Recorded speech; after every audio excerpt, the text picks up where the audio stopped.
You're listening to Fishing the DMV with your hosts, Thomas Ahrens and Jared Mounts. Fishing the DMV is brought to you by Jake's Bait and Tackle, located in Winchester, Virginia. If that doesn't get you jacked up, I don't know what will. Good morning, everybody. Happy 4th of July. I'm sorry, it took me a little long there. Had to get some stuff set up. My wife was having some computer issues with signing into the old YouTube. It is just me today, but I was feeling like we needed somebody else before we got into today, so I got a little setup here. Joining us for the first time is the JoJo Cam. This is my fishing partner for bank fishing. Sadly, he is not a boat dog. He is terrified of being on water or floating docks. But when I do any bank fishing adventure or I scope out new places to go, the JoJo comes with me. So I thought I would just give him a debut premiere today as we kind of get into today's program.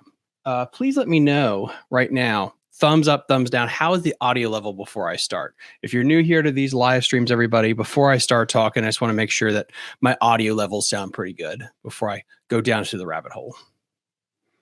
Let's see. Happy 4th. David Smith, happy 4th. Happy 4th, bud. Good morning. Good morning, bud.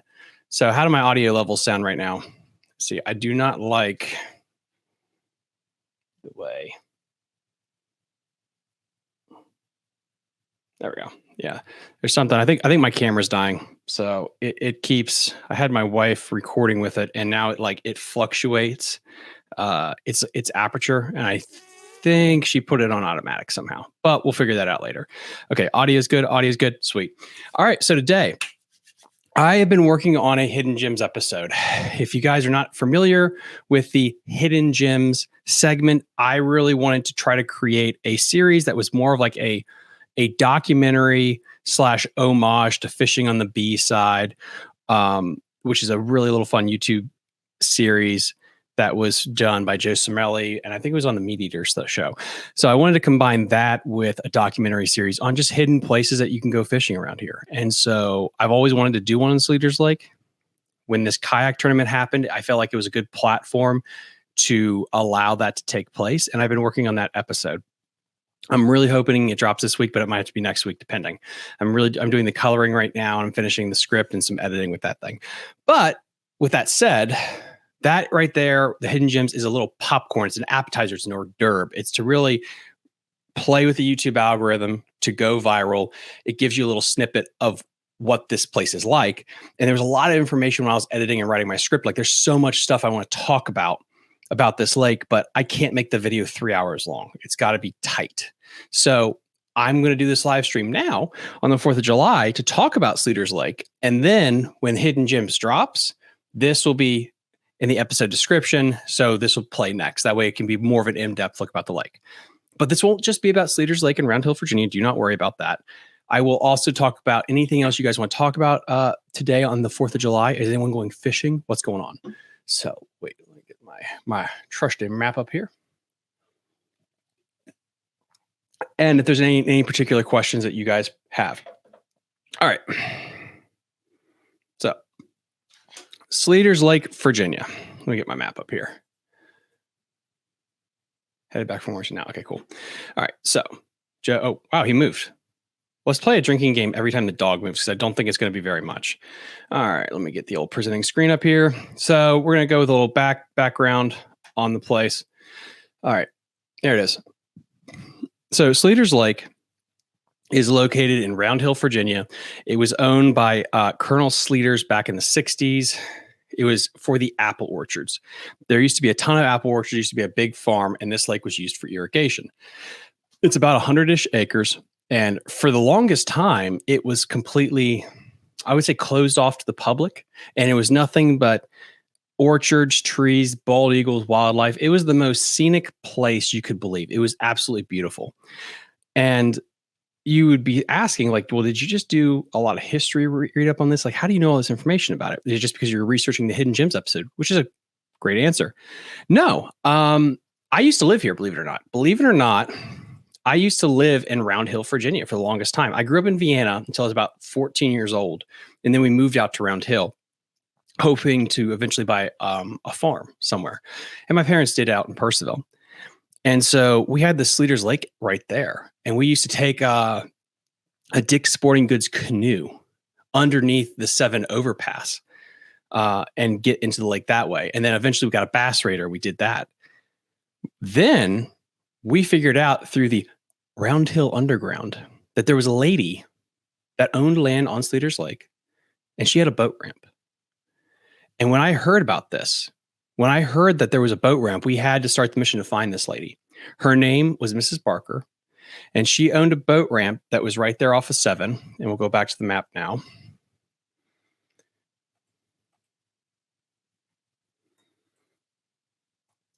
Boom. So right through here where 7 is and 719 and 719 or New Cut Road goes all the way to Tammy's Diner in Round Hill. Well, back in the day when I was a wee lad, Mrs. Barker owned the house here on this side of 7, and she owned this area right here. And in return for driving all this massive highway through her property, she was allotted a boat ramp. So we had that boat ramp right there that we used. And once we gained permission. And that really started my love and my passion. I had a passion for fishing, but I didn't have a home lake. And, we talk about all this time on the show where you really, really, really need a home body of water if you want to go somewhere in this sport. It's hard to be a professional angler or get really advantageous into angling if you don't have a place that you can go consistently. If you live in the middle of a city, and you don't have access to water, you maybe do it on a vacation or whatever, but it's going to be hard for you to get into tournament fishing. And so Sleeters Lake really was that place for me. Jojo, do you have anything to add to that? No, he doesn't. I think Jojo, you sure? He's very deep in his thinking and his standpoints right now. Again, take a shot every time that dog moves. He usually doesn't breathe or move. He just kind of hibernates. So let me know if he moves. So anyway, through here, we were able to get we got a tracker. It was made in like the 1970s, little old beat up boat. But that was back in 2015. No, I'm 15. Wow. 2005, 2006 is kind of when we got access to Sleeters Lake. And back then, this whole thing, there was no houses at all. Absolutely none. There was none of this, the pavement, the houses, the buildup, none of that. It was pristine and absolutely beautiful. And that was the Homeowners Association. Round Hill already bought the lake, but they haven't developed it yet. Now the lake almost looks like Manassas or Ashburn, where it's just completely junked with a ton of buildings completely around it. And once Mrs. Barker passed away, they shut down that boat ramp completely. No boats are allowed on that lake, but they did at Sleeters Lake State Park. They allow kayak rental and things of that ilk. So yeah, it's a little weird for me where you go from a lake that was really this beautiful oasis where you could put a boat on, and there's only like 10 people that could fish that place, to basically it's run by the Homeowners Association in Round Hill. I mean, it is what it is. It's you can't stop progress. I'm just glad, I guess, in one sense that they allowed somebody to fish it and be on it, because usually homeowners associations like to turn lakes into private places like Lake Holiday, which is a shit show up there, or Lake Manassas or Beaver Dam Reservoir, where they basically shut access to that. Oh no, he's moving. The dog is moving. And he's down. I guess he does not like the camera. Well, Jojo, thank you so much for your service here. I really appreciated you being on the show. But we'll let you go there since you are going to lick a metal. Okay. So while he's licking a metal pipe, thank you for your service today. I appreciate it. So we're going to go back I guess it's just going to be me and you guys now, since he doesn't like the camera. So anyway, it could be like Beaver Dam Reservoir. It could be like Lake Manassas. It could be like Lake Holiday, where the homeowner association just buys the damn lake and then just completely shuts it off from the public. But they didn't do that. So I guess that's a win. With that said, we now have this lake right there, this hidden jewel that now is technically open to the public. What makes this lake so fantastic? And you might be saying, well, Tom, what do you mean it's so fantastic? It's 100 acres. If you put 10 kayaks on that bad boy, it easily gets overwhelmed with how much boat traffic there is. It doesn't take much. It's the vegetation. The reason this lake can produce so many fish, The reason this lake can outcompete Lake Frederick, it was able during the Northern Virginia Kayak Tournament Association, it had the second most fish catches of all 5 lakes. And for that tournament, you got to pick 5 lakes. You got to pick Lake Frederick, Burke Lake, Georgetown, Occoquan, or Sleeters. It was number 2 in fish catches, and it's nowhere near the size. And it's because of the SAV, the subaquatic vegetation. For all my new listeners who don't understand, subaquatic vegetation or grass is not a weed. It is a living organism that is needed for lakes, bodies of water, estuaries, the ocean, to have a healthy ecosystem. And what it does is it gives more living surface area to a body of water. So let's just say you took an area, just a big round bowl, and it's completely featureless, it's completely flat. If you take that bowl and you put vegetation in it, all of a sudden, that whole bowl has livable area for those fish. Bait can hide in it. Minnows can hide in it. Fish can spawn in it. They can hide from predators. It gives them more area to live, which means if there's more area to live, you can have a higher biomass of aquatic wildlife. If you take away the aquatic vegetation, you decrease the living space. You take away their homes. And so you go from a massive, almost like if you want to look at Round Hill as an example, you're going to take away all these massive developments and you're going to take it away and you're just going to have 2 or 3 homes. And when you take away all that vegetation, all of a sudden, all you're left with is whatever stumps are there, whatever trees that are allowed to lay into the water. Or what so many people love to do is like, we'll just throw Christmas tree reefs and tire reefs and we'll call it a day. But you're shrinking the habitable area for these fish to live in. Right now, there's still a thriving subaquatic vegetation in this lake. I hear rumors that Round Hill is going to dump pesticides and grass carp into that lake.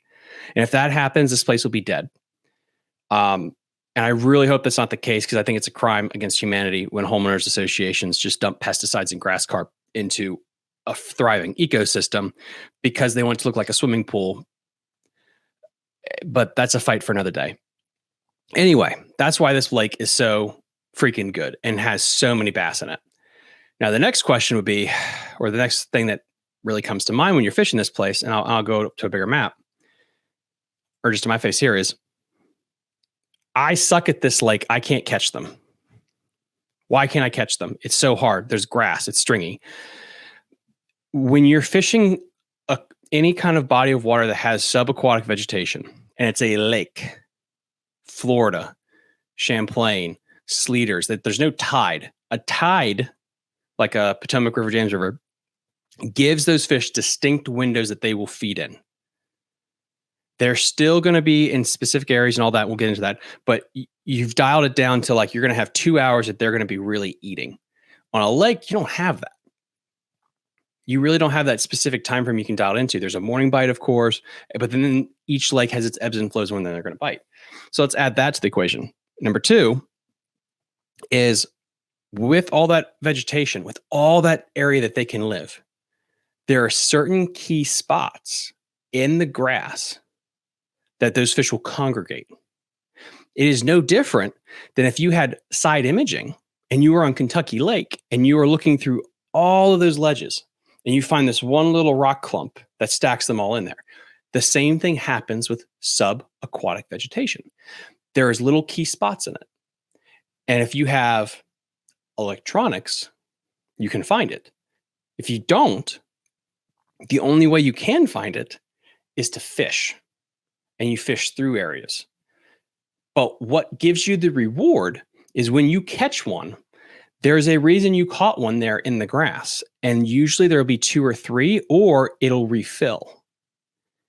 In the tournament, where I was fishing, and we'll get into that too, there was this key area where there was a different type of grass. I think it was milfoil. There was a stringy type of grass in the lake right now, which I'm not used to. That's the primary grass. And then there was a little bit of milfoil. And I found a couple strands of it. And every time I would pass through that area, I would catch one. Literally every time, just like clockwork. And so when you're fishing grass lakes, number one is you have to continually move and cover water. And you can do that two ways. You can do that with a moving bait. Everyone knows of a few. I'll give you my few examples here that work for me. And then you can use a flipping and pitching method, and you can actually go into the grass, flip it with a Texas rig, whichever one's your favorite, and you just go down the line. So now let's talk about the three distinct areas of grass. I think this is important too. Let me see if I can find some on the old Google Earth now, because I might have to go to a different body of water that has a little bit more distinctive an edge. Actually, that's pretty good. You know what? Let's do Google Earth.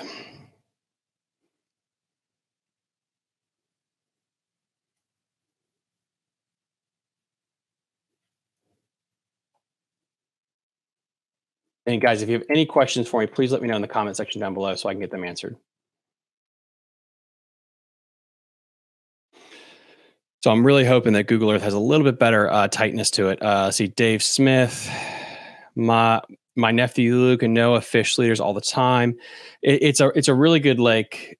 I'm really praying that it stays like that. And I'm going to use a place that has way more pronounced subaquatic vegetation just for an example.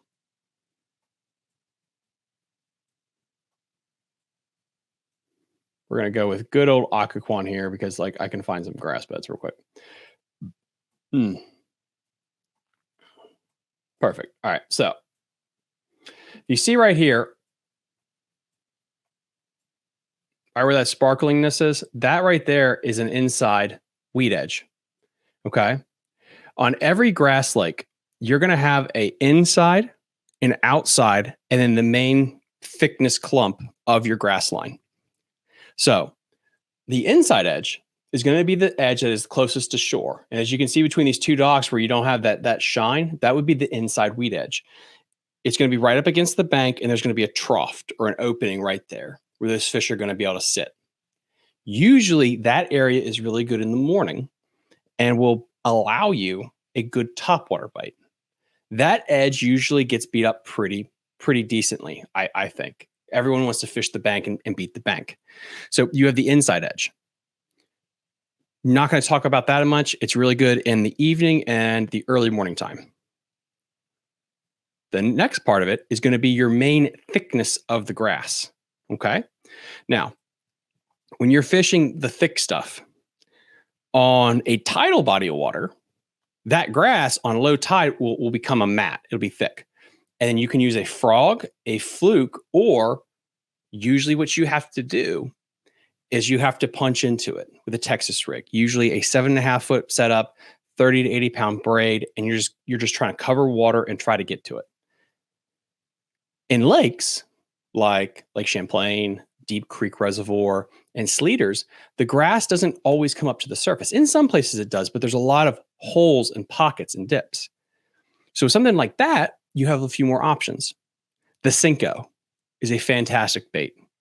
A trick worm, just a plain Texas rig trick worm, is fantastic as well. A fluke is fantastic. A Zoom speed worm is deadly. It caught two or three fish for me. One that was a legit keeper in the tournament. Pumpkin seed color is really good on a very lightweight, and you slowly reel it through there. That's good. You can hit the pockets as well, the holes in the vegetation. Then you have the last piece, and this is where I think this is what's super important here, is the outside edge. Because grass blesses a fishery with an abundance of living space, it creates areas fish will hold that without grass, it would never exist. And so if grass is allowed to permeate and grow out to, let's say, 8, 10, 12 feet, those fish will hang on those clumps that are just scattered outside on that edge, or they will be on the defined outer edge, and they will be right up against it. They'll be right on top of it, or they'll be out about 3 to 4 feet suspended. Those fish are really usually uncatchable unless you have like live scope and you can pinpoint them. What bothers people about this is a lot of the bigger bass will get out there on those outside clumps and they'll just float there and they'll suspend. When you have live scope, you have the ability to catch them a little bit easier, especially in shad lakes, herring lakes, things of that ilk, because they want that faster retrieve and they're looking up. With a grassy lake, though, the forage species is not always shad or blueback. Okay. Sleeters Lake is still predominantly, at this point in time, it is a bluegill lake, a true bluegill lake. A lake like that would be like Lake Champlain or Deep Creek. Both of those places have a perch population, but it's still more of that panfish brim type bite. And with that said, you need to be able to match the hatch. And to match that hatch, that means looking like a bluegill. And that gets into the bait that really helped me out here, which was a swim jig. Okay. And I mentioned this in the Hidden Gems video. It's called this, I call the Sleeters Lake Special. And what this is a Dirty Jigs finesse swim jig. I use two sizes. I use a 1/4, and I think it's a 5/6 or a 5/8. But it's the lighter version. It's under 3/8.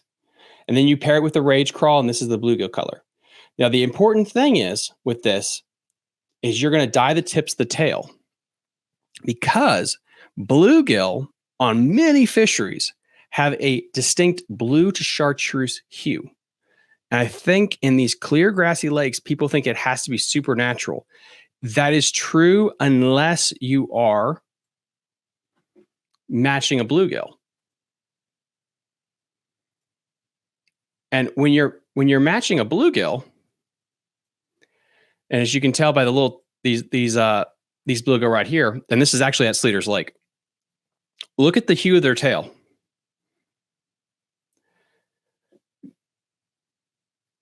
To match a bluegill, you have to add a little bit of chartreuse to the tip.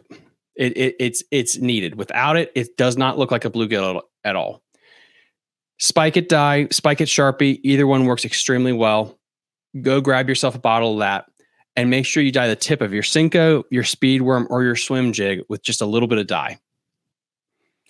So that's number one, to be able to match a bluegill. Number two, the way bluegill behave, in my opinion, they behave completely different than a shad or a blueback when it comes to the way they move and interact in general. A shad or a blueback are always moving. They're pelagic species. They have to continue to move. And so you see that reflected in how you fish it. If you're fishing a white swim bait or a spinner bait, a jerk bait, something of that ilk, you're constantly moving that thing, banging it into cover, acting like a complete lunatic. Because that's how shad behave. That's how shad act. That's how blueback act. And bass that are specifically feeding for them, that's how they target. It's that faster moving, that reaction bite.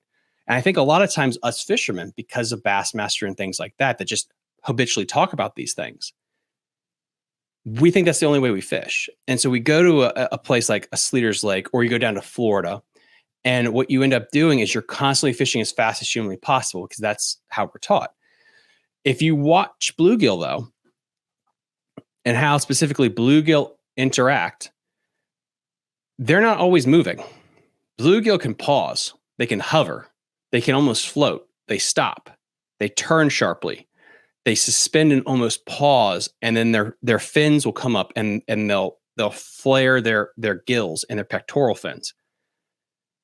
They act completely differently than any other bait species. Now, granted, every now and then they will spook, they will freeze, especially when they're on beds. But besides that one circumstance when they're on the beds, bluegill are very slow moving. And when you fish a speed worm, or the way I fish a finesse swim jig, is I will get out there on the edge of the grass, on whatever edge I find. I'm going to fire that thing out there, and then I'm going to hold the rod tip up, and I'm going to let that thing pendulum, and I'm barely going to move it. I'm going to let that thing pendulum all the way down to the bottom. Then once it hits bottom, I'm going to engage the reel, and I'm going to slowly turn it. I'm talking, you're going to fish that speed worm, which you can use, or a finesse swim jig, and you are going to move that thing as painfully slow as possible. You want that thing not to bang into the vegetation to create a reaction strike. You want that thing to almost deflect off the vegetation. And there's two reasons for that. Number one, it comes down to the efficiency. If you take a 1/2 ounce swim jig, or let's say a chatterbait's a great example, and you smash that thing into grass, depending on the grass you're fishing, it'll get bungled up. It's going to wedge itself in there, and then you're going to have to rip it out, and you're going to tear clumps. And when you tear it out, sometimes what'll happen is you're ripping it like 60 feet, and I'm exaggerating, but you'll rip it 60 feet away. And that sometimes will get a reaction out of the fish. Other times I feel like it will spook them, and you're going to miss a lot of bites. And then you're also spending the whole time dealing with a gummed up bait. When you're dealing with thick, deep grass, you will spend a lot of time with that gummed up on your hook if you're trying to just auger it in there and rip it out. And so that's why I go with a 1/4 or 5/6 finesse swim jig. I want that thing light enough, or I want that thing heavy enough that it can get down to where the grass is, but it's light enough that when I let it pendulum into the vegetation, it's not going to auger in. I'll be able to feel it, and I'll be able to lift it through gently. Because what I'm basically treating this thing like is like a shaky head when I fish a finesse swim jig. Like I'm literally trying, or a spy bait, I'm trying to sneak it through as stealthily as possible. And the way I picture this thing this is like a bluegill that's slowly trying to sneak through the bass's lair. It's not trying to spook it. It's not trying to dart away, which would create a reaction strike. If you ever watch a deer in the wild, this will happen too. They won't always spook. They'll freeze first. They'll go slow. I'll just let that thing go through there. And what will happen a lot of times is that bass is going to shark it. That bass is going to see the dyed tips of the tail, which is what the key in on bluegill is, that color change on the back of their tail. And they're going to shark that bait for a while. And because that bait is so light, when you pull it through or you feel grass and you hold your rod tip up in the air, when it pops through and that rod tip is up, that bait will just slowly pendulum down into the hole. And that fish will come up from behind it and then inhale it. That's a lot of those bites. And if you watch the Hidden Gems episode that's going to be dropping 5/16. Thank you, bud. Yeah, I'm terrible with numbers. It's 5/16. Thank you. What'll happen is as you're fishing it through that thicker grass, you'll feel the clump. But if you match the weight light enough, you'll feel it. You just hold your rod tip up a little bit and you just gently pull it out. Because if you do that, think of a clump. Let's say this hole right here is a clump. And you have grass that is, let me try to do this. I'm going to do it like this way. Let's say the grass is folded over a little bit. You see this hole in between my hands? That's going to be the hole in the grass. Well, if you come by with this swim jig and you hit this and you yank it 6 feet, you're not going to be able to get it into this hole that's on the other side of this clump. If that thing is just light enough and it hits and you can slowly lift it up, you'll be able to drop it in between the clumps. That's when this finesse swim jig setup is super deadly. When it's light enough that you're not going to bury it in there, but you can feel it and you can pull it up and over and then let it drop through the hole and keep fishing it and drop through the hole. And those fish will they'll come back through it. And it's like a swim bait bite a lot of times where you just feel a tick and that thing's in the back of their throat and you can wail on them. So my setup for this, during the kayak tournament, I had 2 swim jigs tied on. I had a 5/16 and I had a 1/4. The 1/4 was on 12-pound test. The 5/16 was on, I think it was 14 or 15-pound sunline fluorocarbon. And both of them were on a medium rod, a medium heavy, extra fast 7-foot Phoenix rod. That's the brand I like. You can use whatever brands you want. Going with that lighter line allows it to get its depth, even though it's a little bit lighter. And I have insane casting distance. Okay. That's absolutely important. Matching the weight is the most, I think, crucial part of this whole setup. It has to be light enough that it feels like a pain in the butt to get it down there. So that way, when you hit the grass, it does not snag. And I know I said that about 30 times, but it's so crucial for this thing to work. The other thing it's got to work is you got to understand that when these fish hit the bait, they're going to hit it two ways. First way, we all love it. It's the line goes slack and you can wail on them. The second way that they hit it a lot of times, and this happens with a swimming worm too, and a swim jig, a swimming worm, and it'll happen with a swim jig, because you are matching those tails right there to a bluegill. And again, I'll just show this video for the people that are just tuning in. You can see the color of that tail. Because you're matching that, those fish are keying in on the tail. They're going to bite the tails first, and you're going to feel the tick. Or the first tick you'll feel is them biting and their nose hitting the back of the hook. I really think that's what happens is they come and they grab the back fins to immobilize the bluegill. And that first tick you feel is them hitting with their snout the back of the hook. And that's why when you set it, the claws get ripped off. What I've learned, and this takes a shit ton of patience, is when you feel the tick, pull the rod up a little bit and see if there's any weight there.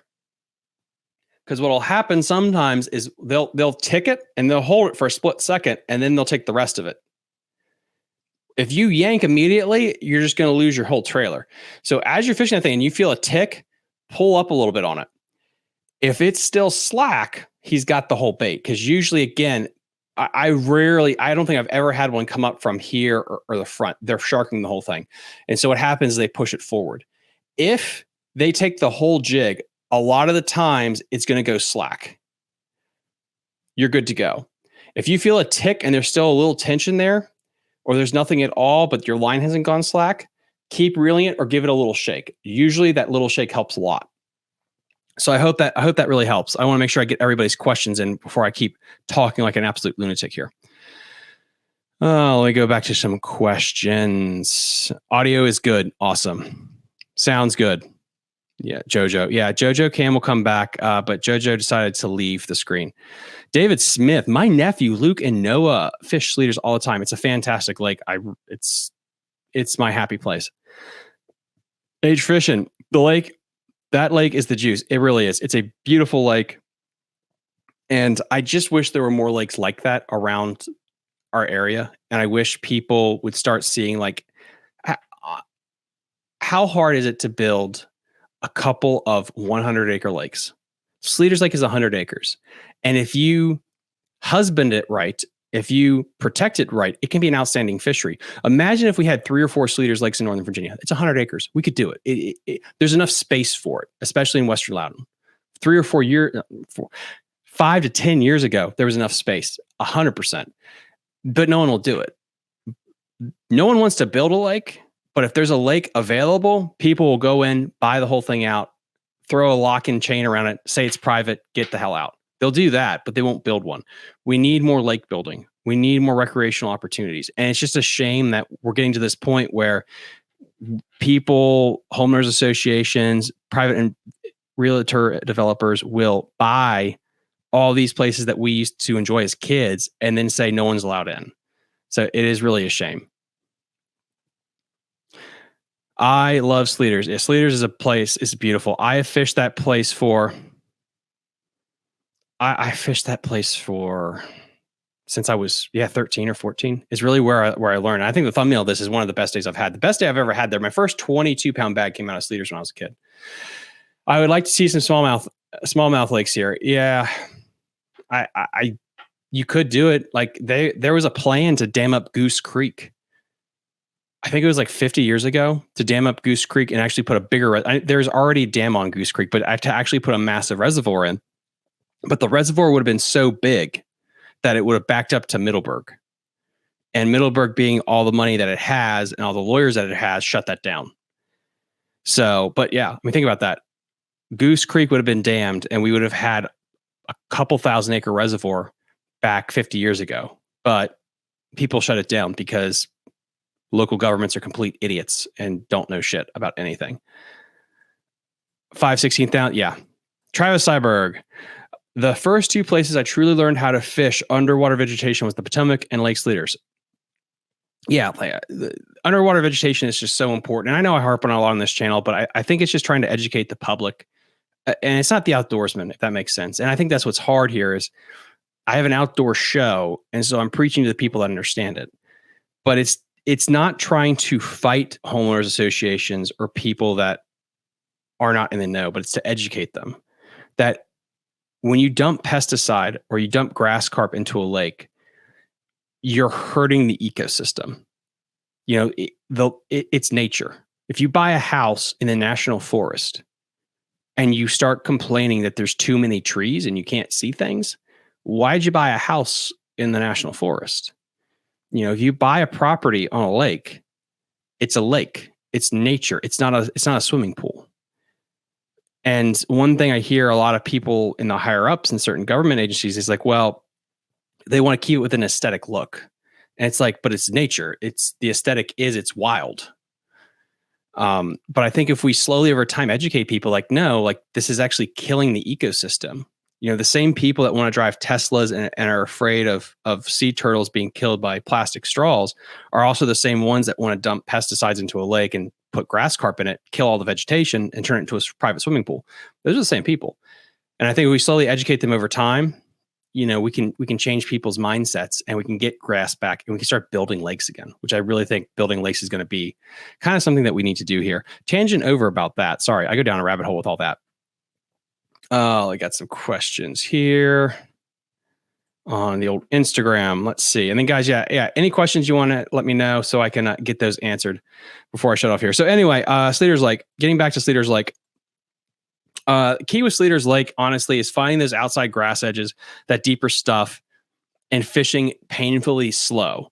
A swim bait, a finesse swim jig, what I like. A rattle trap or a crankbait will work. Usually early springtime at Sleeters, a yellow crankbait is banging, especially hitting that vegetation, looking for that green stuff. And also figuring out where the boats go.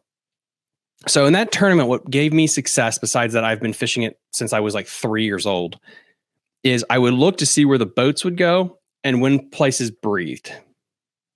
So everyone knows about the hump out in the middle, but I'll show you guys that on the map. And I'll show you where I caught the big ones. Move that right there.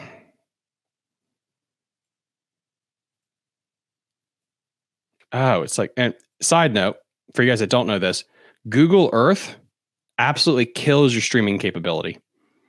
Don't know if you guys know that, but I'm going to shut down my Google Earth app because it just murders my Wi-Fi. All right, cool. All right.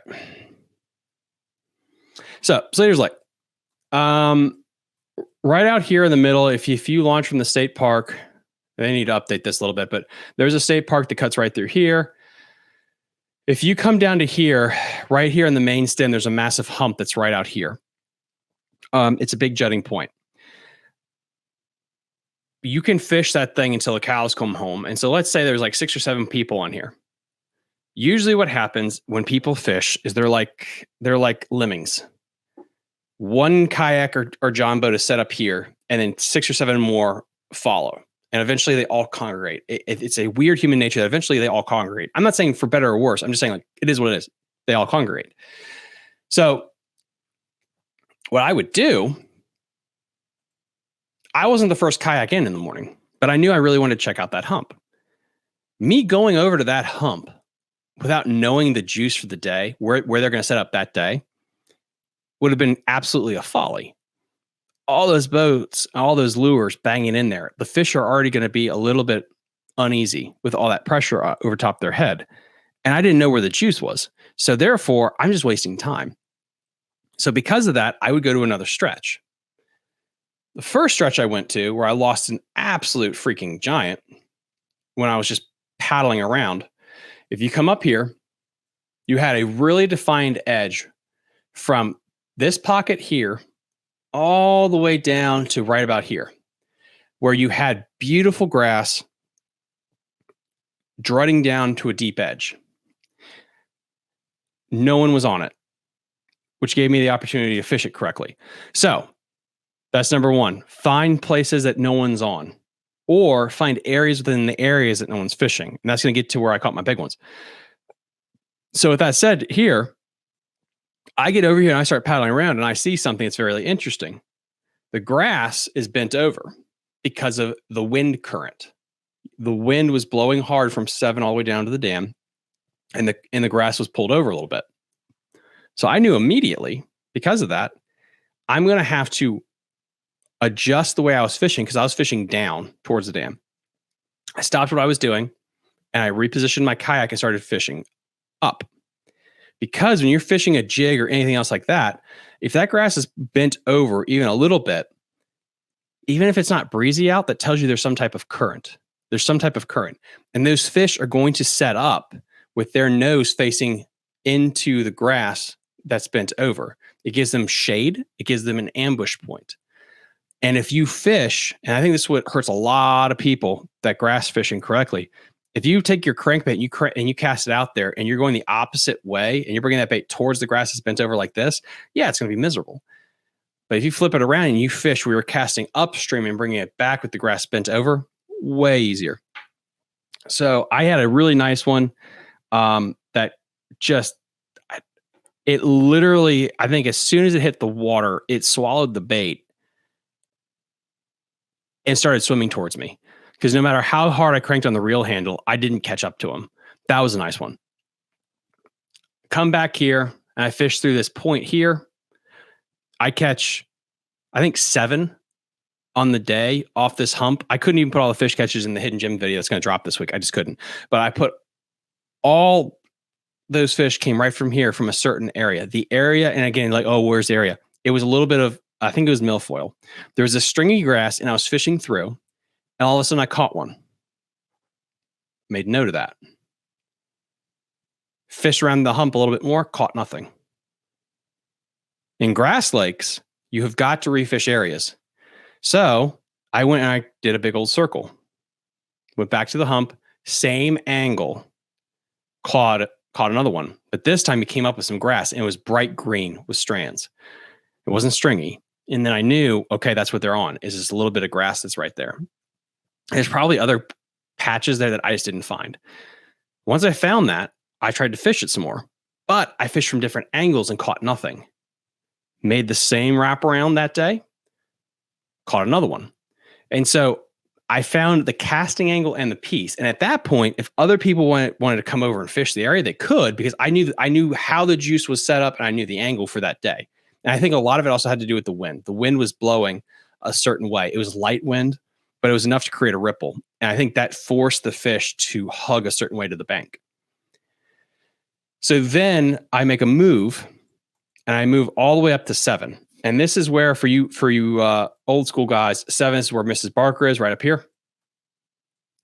Barker's right through here. You got 7 right through here. This right here, which is a huge amount of vegetation, is beautiful. Really wish I had more time for a frog.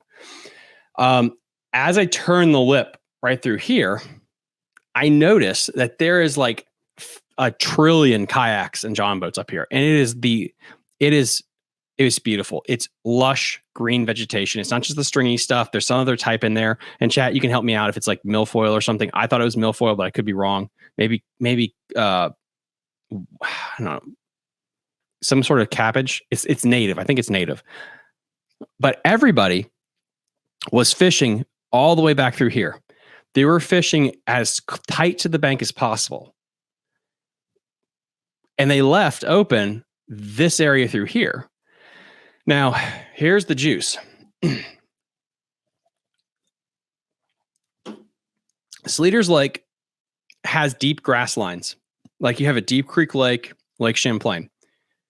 From about, I'm going to say here to this point across, there can sometimes be a deep grass edge there. But you can use that as kind of like a marker for yourself. Okay, there's a deep grass edge that will come out to about here. And then you'll have a old creek channel right through here, and you have an old creek channel right through here. What I did is I set up on the deep edge,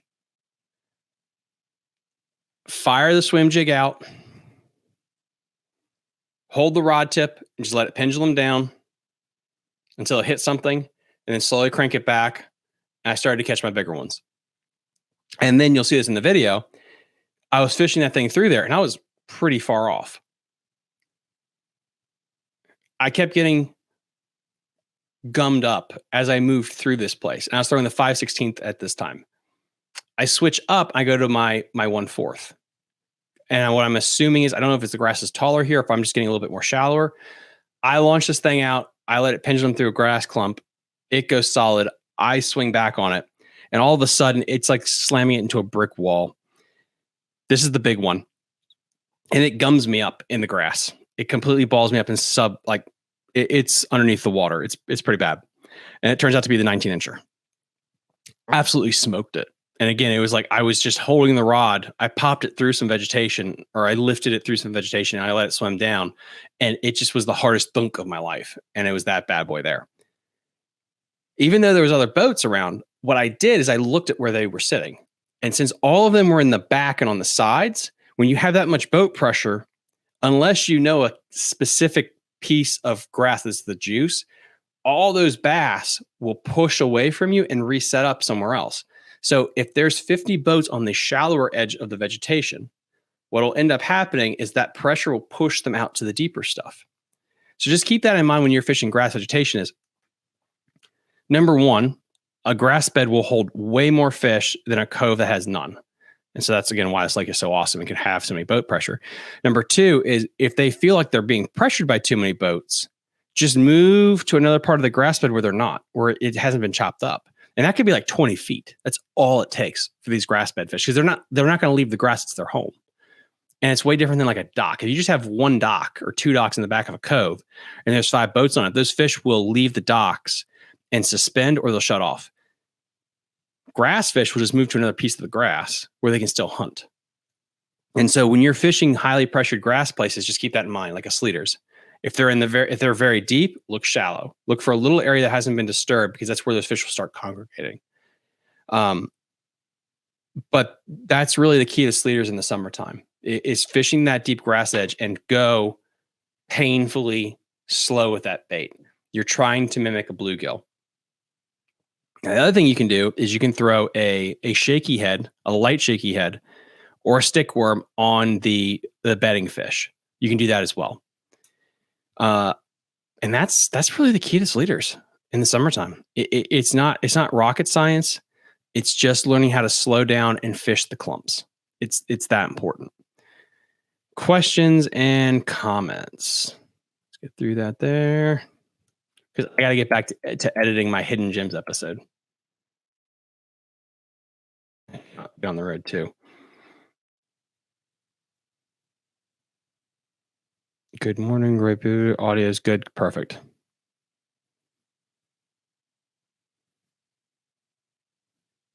All right, awesome, sweet. All right, now, and that's what's kind of important too. Again, 12-pound fluorocarbon, 15-pound fluorocarbon, around there. Match the weight. Slow down. You're slowly creeping that thing through the water column. You're wanting it to bounce, pendulum, and float down, and you're working the pockets. And just try to imagine what a bluegill looks like in the water. A bluegill, I think, doesn't always flee. It'll flee every now and then, but a lot of times bluegill are stupid and they're not afraid of bass. And when they're deeper in the water column, they don't attend to scoot all the time. And then on the flip side, when they're shallower, so like the video I showed earlier, if you're throwing a half-ounce swim jig in 2 to 3 feet of water, you have to crank that speed so much faster, and it's going to leave the strike zone. If you go with a 1/4 or lighter swim jig, you can keep that thing just so slowly, just hovering that thing, just nice and slow. And that gives that bass time to come over there and shark it. Because again, bluegill usually aren't going to just scoot. They're going to stay, they're going to chill, they're going to be floating around. And also, I think this is very, very important. Other bluegill will get very inquisitive of your bait. If you're making that thing go like a bat out of hell through there, you will get a couple of reaction strikes. But when you're able to make it go slow and just methodical like that, bigger bluegill will get aggressive and start biting at it, which I think also draws bass's attention to it. Just like the video I showed earlier, where they start picking at it, they investigate it, it brings all the bluegill over, which makes the bass inquisitive. Bass gets inquisitive, it'll turn from a negative or neutral feeding, a negative or neutral attitude to a feeding attitude real quick. That's all because you're matching the right pace, tempo, and weight of the bait. So, but anyway, guys, do you have any questions on this 4th of July?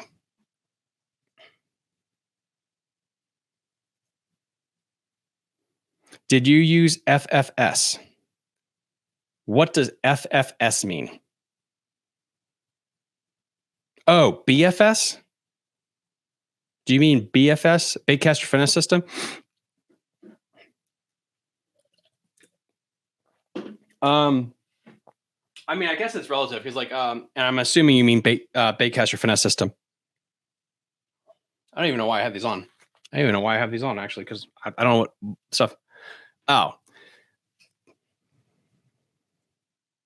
So you can use you could use forward-facing sonar. To answer your question, on my kayak, I do not have forward-facing sonar. No. On my boat, I do. I've fished this lake since I was 12.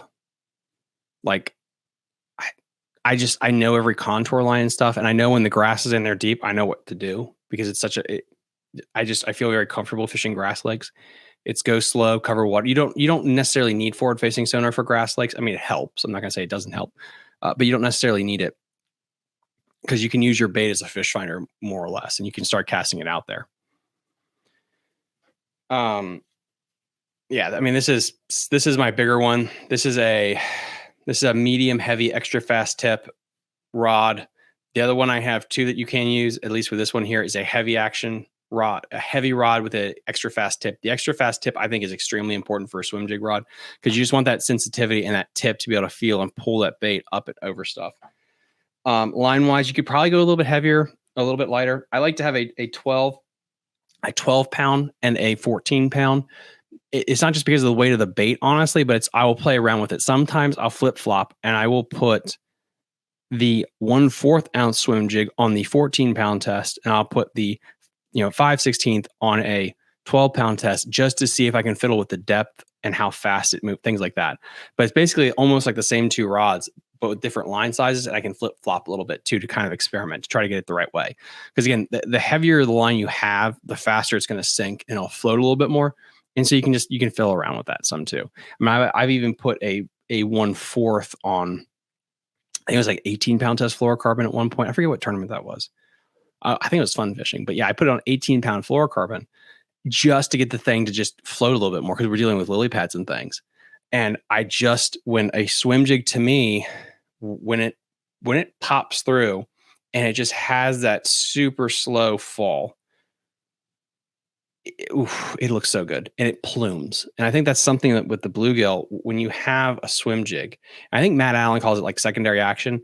But when you pop it and you see the stuff plume forward, it almost looks like a bluegill's fins coming up, like it's stopping, like it's freezing. And I think a lot of times that's what happens is the bass will be sharking or seeing it and it's swimming along and it freezes. And when it freezes, I think a bluegill freezing is the same thing as when a shad hits a dock post and then shoots off. The shad hits a dock post and shoots off because it knows it's being seen. I think a bluegill's reaction when it sees a bass a lot of times is it'll freeze, almost like a deer. And when it freezes like that, it probably tells the bass that it knows that it's being watched. And I think that's what that pluming action on a swim jig that mimics a bluegill will do is when it plumes and it doesn't move very much, but almost like suspends for a split second, it freezes. It tells that bass like, oh shit, it knows I gotta go eat it real quick. It keeps it there. But again, this is like how I like to fish swim jigs a lot of times, that finesse setup. Because otherwise what you could do is you can go with a chatterbait or something like that if you're trying to get more of a reaction strike. And then there's times that you can go with a heavier one. I'm not saying you can't. You can do the more favorable reaction version of the swim jig. A 1/2 ounce, black and blue or just a white shad imitation. Cast it out there and just cream it back. John Cox has made a ton of money doing that. You can do that. I am just saying that if you're fishing more of a bluegill pattern on a clear lake, this finesse jig setup is pretty banging. And then the other thing that I used a lot of was a Zoom trick speed worm. I think it was pumpkin seed or green pumpkin, either one works. Dial tail yellow, 3/0 wide gap hook. you're going to put a split, you're going to put a, sorry, you're going to put a weight in the front of that thing, and you're going to peg the weight. Pegging the weight is super duper important. By pegging that weight, it's going to keep it going together. Same thing as with the finesse swim jig, match the weight. I cannot tell you. It's just depending on the grass, what lake you're fishing. Go lighter, like a 1/4. Again, 5/16 ounce. I really like that, but having those two available to you, because you want it to go slow and just slowly reel it through there. The other thing that's really nice about that speed worm is you can fish it in thicker stuff than you can even a swim jig. And so I started the day throwing a lot of that trick worm. And when I started to get bit with that, that's where the lie was like, okay, they're probably going to hit the swim jig.